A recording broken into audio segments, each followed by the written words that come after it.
Hello, I'm Toycat, and I've been caving in Minecraft and loving it for about 12 years now, but in that time, things have changed a lot. When the Xbox 360 edition first came out, there were 6 ores and 1 structure, but now there are 16 ores and 7 structures, and although that makes underground exploration much more rewarding with many unique items, it's worth mentioning many people don't know which of the structures has these 25 pieces of loot, or indeed which structure has the most overall loot. It's surprising just how much is in there, and so that's why I wanted to make today's guide to help you find every single structure that can spawn underground in your survival world. I'll also explain fun things like why this Mesa's fire aspect, there's something very unique you can only do with that, but I want to also mention that where you dig in your Minecraft world is important. You might think that the underground world is just an entirely separate one from the above ground, but where you start will affect which ores you find, and given the ores are a big part of going underground, let's talk about how that does change, because coal is obviously best found at Y45, most people are vaguely familiar with this, but you can also find it very high up if you go to mountains, but you won't find it anywhere in the deep slate layer except incredibly rarely, making this one of the hardest to find ores in the game. But just keep in mind you won't be finding a lot of coal while you're looking for structures because they're mostly deeper than that,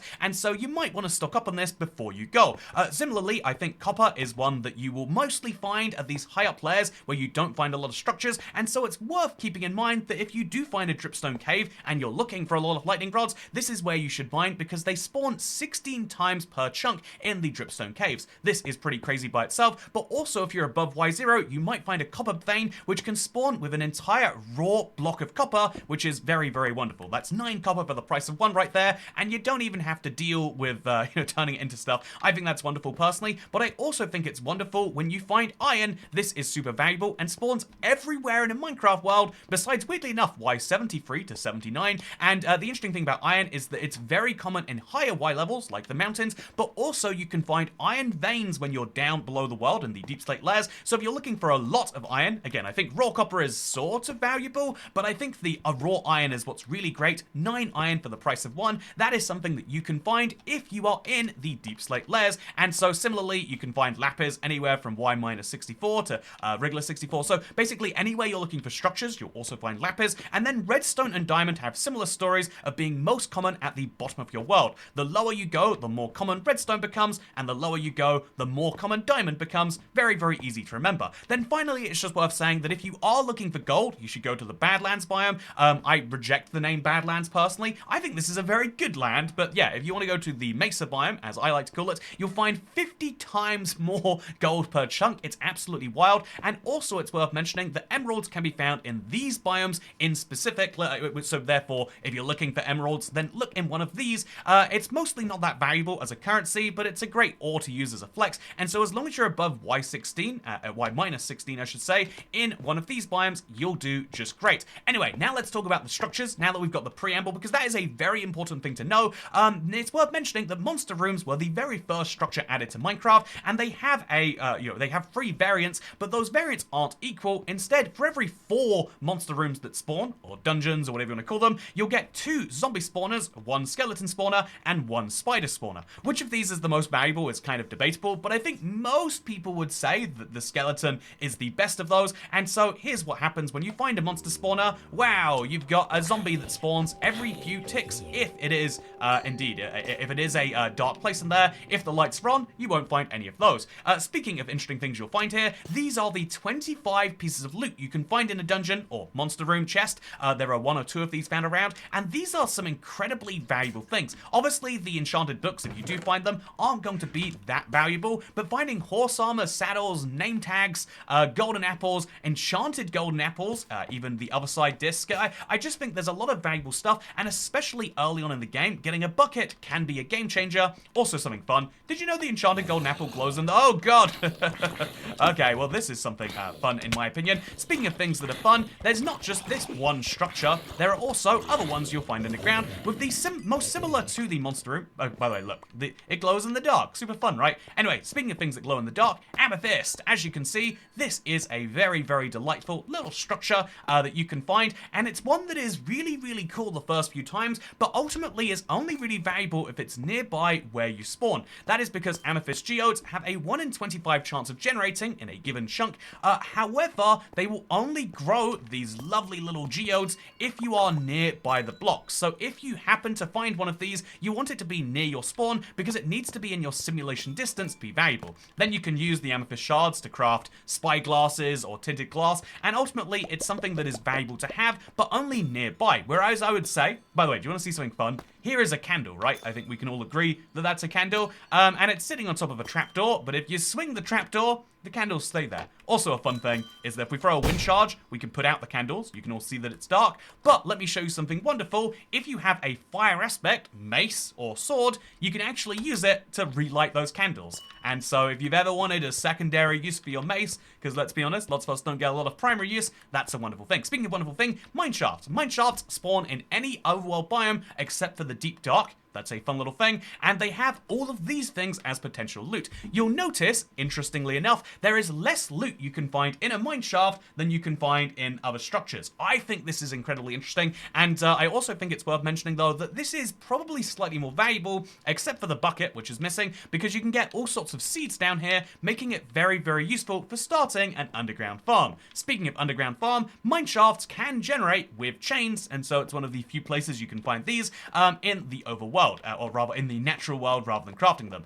There are also, notably, the only spawners for cave spiders outside of the trial chambers that are actually found here, and they are quite a frequent discovery, so just keep in mind, you might find some cave spiders, and these things are a disaster on any difficulty that isn't easy, so that's a big way, which easy vary, because obviously they'll do poison damage as well as regular damage, and also they can fit through ridiculously tiny gaps, so watch out for the cave spiders while you get your wonderful things. By the way, mineshafts can also generate in Badlands, near or on the surface, but they generate with a different wood so that you know it's a Badlands mineshaft rather than a regular one. Otherwise, though, it's the same loot, and it's the same it's the same loot, but it's also crucially the same exact cave spiders and dangers and everything else. Speaking of dangers, this is a stronghold. I think the stronghold is a very well regarded structure in Minecraft, and that is because you need to come here to defeat Minecraft, and finding one is interesting because everyone knows throw an eye offender, it will direct you in the right direction. But how, where can you do this? And what if you wanted to find strongholds the the OG way, and you wanted to do it by digging around? This is something that can be fun, and so strongholds will generate differently depending on whether you're on Bedrock or Java. On Bedrock, they just generate all over the world. This is a bit of a weird one because they sort of generate all over the world, but if I show you what it looks like when you teleport to 1,000,000 blocks away, they stop generating, and also they stop telling you where they generate, but you can find them sometimes. It's been proven, but it's very, very, very challenging. But yeah, you can find strongholds anywhere in a Bedrock world with an asterisk, but on Java, they spawn in a big set of rings. There's 3, then there's 6, then there's 10, then there's 15, 21, 28, 36, and then the final 9. But these are, the final 9 are found about 24,000 blocks away from world origin. You can't find any stronghold further away from spawn than about 25k blocks, which is a crazy difference in my opinion. Again, it's wild to me that Java and Bedrock can be so different and something like this, but just keep in mind that if you do come to one of your world has, what is this, like less than 100 overall, just over 100 overall strongholds on the Java edition versus the Bedrock edition, which has literally hundreds of thousands. But yeah, if you do go to any of these hundreds or hundreds of thousands of structures, you'll find these pieces of loot. Oh, it perfectly fills a chest. Isn't that beautiful?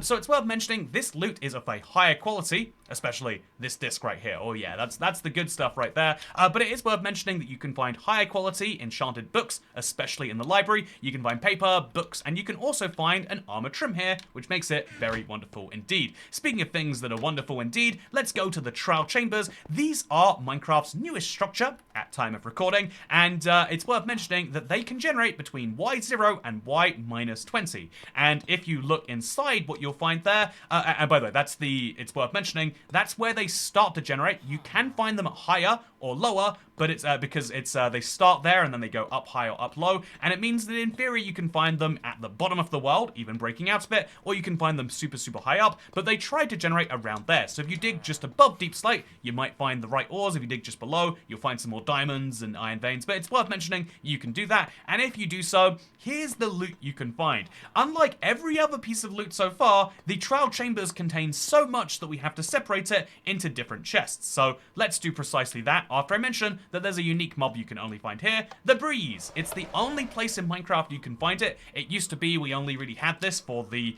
cave spider, but now there is a Breeze with its wonderful breeze rods, which you can find just here. But on top of the loot from the mob, you can also find loot from the vaults and loot from the ominous vaults. These can be pretty darn powerful if you ask me. And you can also find loot from the dispensers, which is very fun. Then there is barrel loot, there is chest loot, there is ominous spawner loot, and there is regular spawner loot. And by the time you add all of this stuff together, you realize that, oh my god, this is the structure with the most loot in Minecraft by such a wide margin too. You can find all sorts of potions without having to brew them. You can find all sorts of valuable pieces of loot and diamonds without having to mine them. And so if you would like to come here, this is the place for you. And so, yeah, I would say, it's also worth mentioning the ominous vault and the ominous spawner was a little mixed up here. We made a funny mistake there. But yeah, it's worth keeping in mind that there are lots of very, very, very valuable things you can find down here. But the ancient city is the one structure people fear more than this.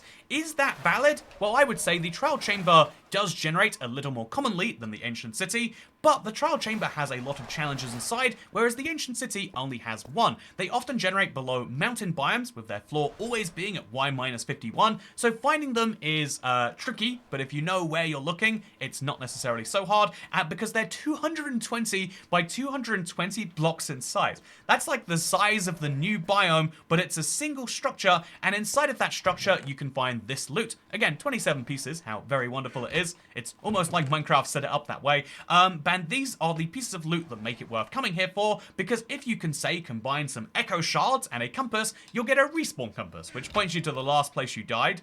Don't ask how I died in this big center over here. Definitely doesn't have anything to do with the lava. You can just about spot over the edge there. I don't know how I died in this big hole that we dug with TNT, but I do know that the ancient city has one big threat, and it's the warden. As long as you can avoid the warden, you'll do just great. I actually learned some fun facts about the warden recently. Did you know that his timer actually, it takes 3 activations of a sculpt catalyst to activate him, but it actually activates not per life, but it's per 30 minutes. If you wait 30 minutes, then your entire thing goes down. Every 10 minutes, it's like a wanted system in Grand Theft Auto or something. Every 10 minutes, you lose a star from it, and it's only when you get to that, 4th star that things go bad. I think that's hilarious personally, and I also think that the Ancient City loot is great, especially with Silence, one of the few purple trims in the game, but I think that the Ancient City is something you come into once, you get your goodies, maybe you get your Music Disc 9 and some enchanted books and Swift Sneak, but I feel like the Trial Chamber is a more repeatable threat, and so it's worth keeping that in mind, that the Ancient City is more findable than the Trial Chamber, except then with the Trial Chamber, all you've got to do is go to your boy, the cartographer, and ask him for a map. But that's a little bit beyond the point of today's video, because I want to say that is every single structure in Minecraft and how you find them. Do you want to find ancient cities? Dig at Y-51. Do you want to find the Trial Chambers? Dig at Y0 to 20, although I go about -10, which loses some Trial Chambers, but gets me more other ores. Do you want to find the abandoned mineshafts? Dig anywhere you like. Want to find the Stronghold? Make sure you know which version you're playing. And finally, if you've enjoyed this video, make sure you're subscribed to the channel, because as you all know, the more people who subscribe, the more effort we can put into videos like this one. And indeed, I've recently hired This Is Chris to help me producing on these worlds. He's done a very good job. And if you've enjoyed this world and want to see more, check out the rest of the Ultimate Guide playlist. For now, I've been IBX Toycat. I hope you enjoyed this video, because I'll see you in the... No, it happened again! Goodbye.